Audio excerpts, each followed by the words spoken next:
Jeg hedder Agnes, og jeg kommer fra København, og nu er jeg lige kommet til Palæstina, hvor jeg skal være i 3 måneder. Det første, jeg gjorde, da jeg kom til Palæstina, det var, at jeg tog til Bethlehem, hvor der var 2015's Palæstina Marathon. Her deltog jeg i halvmarathon, altså 21 kilometer. Klokken 7 om morgenen i arabisk tid, så det var sådan ved 7:30-tiden, der begyndte opvarmningen til maratonet. Half marathon, full marathon. Drink a lot of water before, during and after the race. Have fun. På det tidspunkt var det allerede rigtig varmt.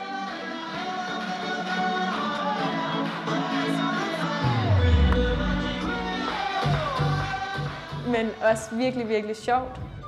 Og jeg tror i høj grad, at Palæstina Marathon slet ikke handlede om selve løbet, eller handlede om tiderne eller konkurrencen, men også i høj grad en politisk begivenhed, der sendte et signal omkring manglende bevægelsesfrihed i Palæstina. Go to the start point.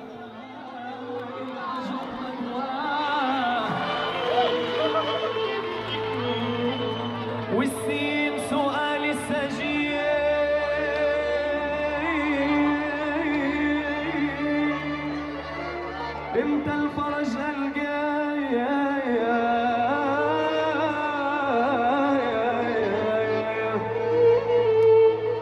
والطاقة طلعت بدر على الشهيد في ثراه. Og så gik startskuddet klokken 8, og så løb vi så afsted, dem der skulle løbe maraton og halvmaraton. Og så løb vi ellers langs den store mur, der er bygget mellem Palæstina og Israel, og så gennem 2 flygtningelejre, og så ellers tilbage igen. Jeg husker ikke engang, hvor hårdt og hvor varmt det er, men mest af alt, hvor mange virkelig glade, hæppende palæstinensere, der stod på sidelinjen. Alle børnene, der lige løb med et par 100 meter, eller gav dadler, eller tilbød arabisk kaffe på vejen.